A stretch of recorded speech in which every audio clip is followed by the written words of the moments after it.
뉴스 초점. 이번 시간에는 한 주간 전 세계 곳곳에서 일어난 주요 이슈들 정리해 보겠습니다. 지금 스튜디오에 동의대학교 정치외교학과 김태환 교수 나와 계신데요. 안녕하세요. 예, 안녕하세요. 네, 먼저 이번 주에 전 세계가 지진 공포에 떨었습니다. 예. 일본 구마모토 현의 대지진 소식부터 전해주시죠. 예, 4월 14일이죠. 밤 9시 26분경에 큐슈 한가운데에 위치한 구마모토현 구마모토시에서 진도 6.5 지진이 발생했고요. 네. 한 이틀 후인 16일 새벽 1시 25분에 또 진도 7.3의 본진이 발생해서 우리나라 제주도는 물론이고 부산을 비롯한 남부지방 전체가 흔들림을 감지했다고 그렇게 얘기를 하거든요. 그래서 네. 구체적인 숫자를 제시하기는 어려울 정도로 그 인명 피해가 또 물질적 손실이 적지 않을 것 같은데요.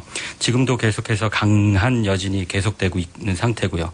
피해는 늘어날 거라고 그렇게 생각을 하고 있습니다. 그런데 네. 좀 놀라운 것은 이런 지진 보도를 통해서 잠깐씩 비치는 일본 사람들의 모습이었습니다. 개인적으로는 속이야 뭐 어떻게 타들어가겠지만 당황해서 이렇게 당황하고 날뛰지 않고 조용히 질서 있게 대처하는 일본인 모습들이 좀 감동으로 다가왔고요. 무엇보다도 네.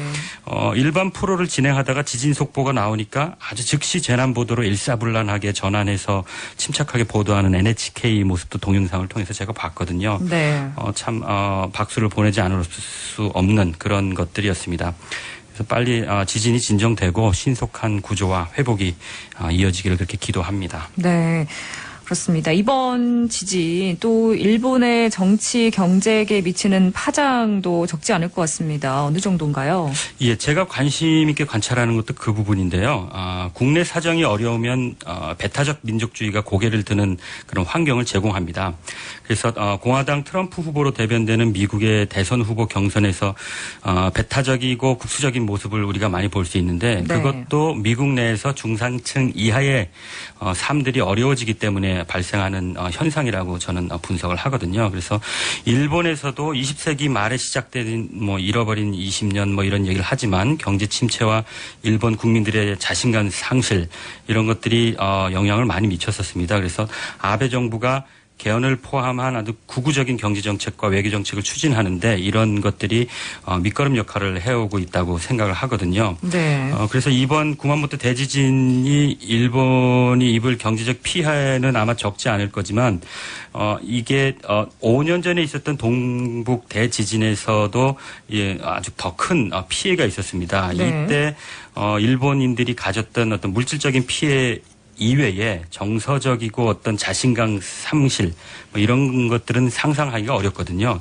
근데 바로 아베 정권이 이러한 일본을 정신적으로 회복시키기 위해서 2020년 도쿄올림픽 유치 총력을 기울였고요. 마침내 성사시켰습니다. 그래서 제가 네. 보기에는 이런 것들이 일본 사람들의 어떤 자신감 회복과 어떤 사기를 크게 진작시키는 데 역할을 했다고 보거든요. 네. 근데 이번에 또 예상치 않게 또 더구나 상대적으로 지진에서 좀 비껴나고 있는 지역이라고 생각했던 구마모토에서 이런 일들이 일어나서 일본 사람들이 갖는 마음의 어떤 그런 상처는 우리가 생각한 그 이상이라고 생각을 하고요. 네. 그래서 이것이 빨리 회복돼야 되겠는데 이게 일본이나 일본 정부만의 책임보다는 우리가 이웃으로서 함께 이렇게 회복할 수 있도록 그런 공동체 의식을 한일 간에도 갖는 그런 기회가 됐으면 하는 그런 생각입니다. 그런 면에서 네. 보면 부산시나 한국 정부에서도 조금 더 적극적으로 위로와 또 실질적으로 도움이 될 수 있는 그런 방안을 이렇게 좀 강구하는 것이 좋겠다는 그런 생각이 듭니다. 네.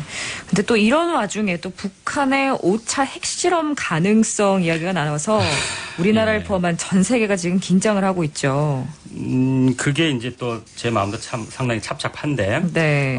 일본 교도통신이 보도를 했습니다. 북한이 5월달 당 대회 이전에 5차 핵실험을 감행할 수 있을 거라는 것을 지난달에 러시아를 방문한 북한 고위급들이 좀 이렇게 좀 흘렸나 봐요. 그래서 네. 제가 볼 때는 중국하고 북한 사이의 관계가 좀 소원한 것을 러시아에서 좀 보상받으려는 그런 의지가 큰 것처럼 보이는데 아무래도 5차 핵실험이나 아니면 이에 버금가는 도발을 했을 때 중국이 이번에는 어떻게 또 반응할까 하는 것이 우리에게 관심사가 될 텐데요. 네. 제가 볼 때는 중국으로서는 지금보다 더 강하게 북한을 몰아붙이기는 어려울 것 같고요. 네. 현실적으로 지난 4차 핵실험 이후에 우리나라도 개성공단을 비롯해서 폐쇄하는 걸 비롯해서 비군사적으로 할 수 있는 것들은 많은 것들을 이미 다 카드를 써버린 그런 상태이고요. 그래서 네.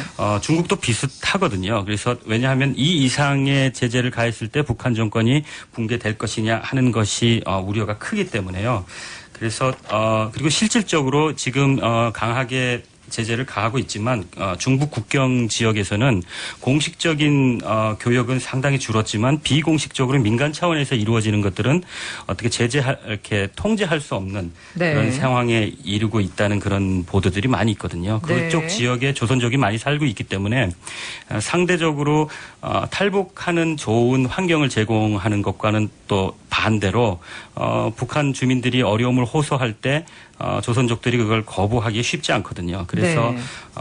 북한 정부에서 민간인을 가장해서 이런 무역을 지속적으로 교류를 하려고 할 때 이것은 통제하기가 현실적으로 쉽지 않은 부분들이거든요. 네.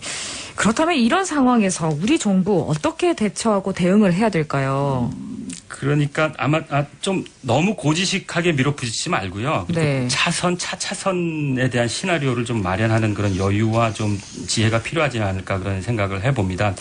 왜냐하면 우리가 이런 제재를 통해서 제재의 목적이 북한의 붕괴냐 네. 아니면 붕괴까지는 아니냐 하는 것들을 분명히 우리가 먼저 해야 할 것 같고요. 만일에 중국처럼 북한의 붕괴를 원하는 것은 아니다 하면 그러면 우리가 어떻게 할 건가에 대한 차선의 어떤 그런 지혜를 짜내야 되는데 네.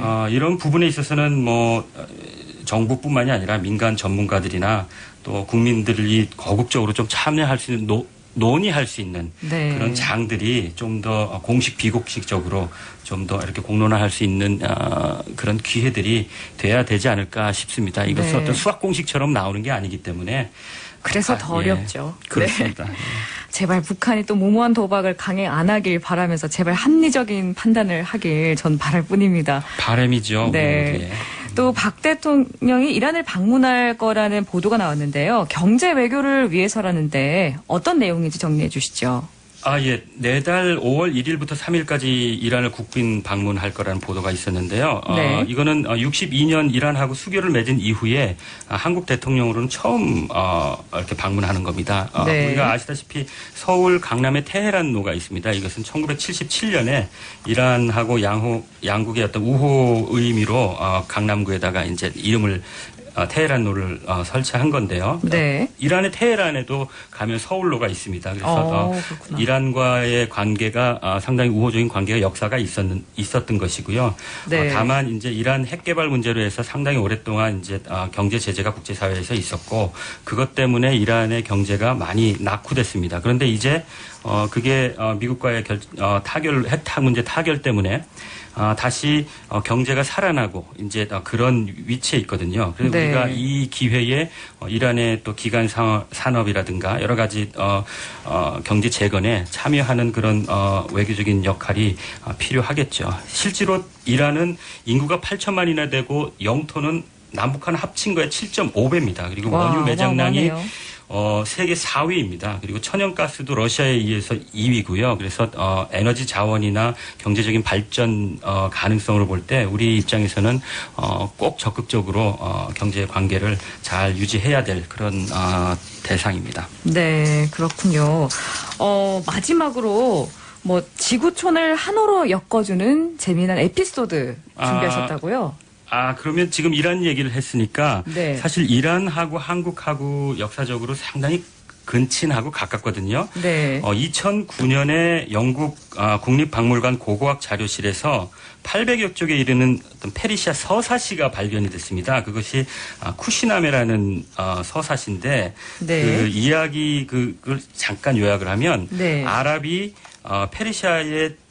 아랍이 침략을 해서 페르시아가 멸망을 합니다. 네. 그 당시에 페르시아 왕자가 당시 페르시아인이 가장 이상향으로 여겼던 신라에 망명해서 신라 공주와 결혼하고 또 그 사이에 얻은 아들이 페르시아로 돌아가서 아랍 침략자들을 몰아내고 페르시아를 되찾는 그런 영웅이 됐다는 그런 서사시인데요. 네. 여기에 이 서사시에 절반에 가까운 부분이 신라에 대한 이야기를 하고 있거든요. 이 네. 페르시아 왕자가 신라에 머물면서 이렇게 경험한 것들을. 그래서 이게 서사시기 때문에 역사와 얼마만큼 역사적인 사실을 그대로 나타내느냐는 좀 별개의 얘기겠지만 그래도 이전에 신라와 페르시아와의 관계가 오늘의 이란과의 관계가 이런 근친한 관계에 있었다는 것들을 우리가 이란에 경제적으로 진출할 때도 이런 것들을 잘 활용하면 좋은 결과를 가져올 수 있겠다고 그런 생각이 들어집니다. 이란과 또 우리나라 사이에 이런 또 역사적인 또 스토리가 있는 줄은 전 처음 알았네요. 사실은 이게 네. 이전에 이란 내에서는 이 서사시가 연구가 이미 되어 있었다 그래요. 근데 네. 여기에 나오는 신라라는 국가가 한국이라고 생각을 못하고 이란 사람들은 아마 중국이나 일본의 어느 고대 국가일 거라는 생각을 했다는 것이죠. 근데 요번에 이것이 신라라는 것을 고증적으로 밝혀서 대대적으로 다시 또 연구를 하고 있다니까 상당히 문화적으로도 괜찮습니다. 이런 면에서 이란에서 일고 있는 이해하지 못할 한국 드라마나 한국 문화에 대한 어떤 그런 문제들은 좀 이해할 수 있는 또 폭이 또 넓어질 수 있을 것 같습니다. 네. 정말 다양한 이야기를 오늘 나눴는데요. 한 주간 전 세계 곳곳에서 일어난 주 이슈들 오늘 이야기 나눠봤습니다. 오늘 말씀 정말 감사합니다. 예, 감사합니다.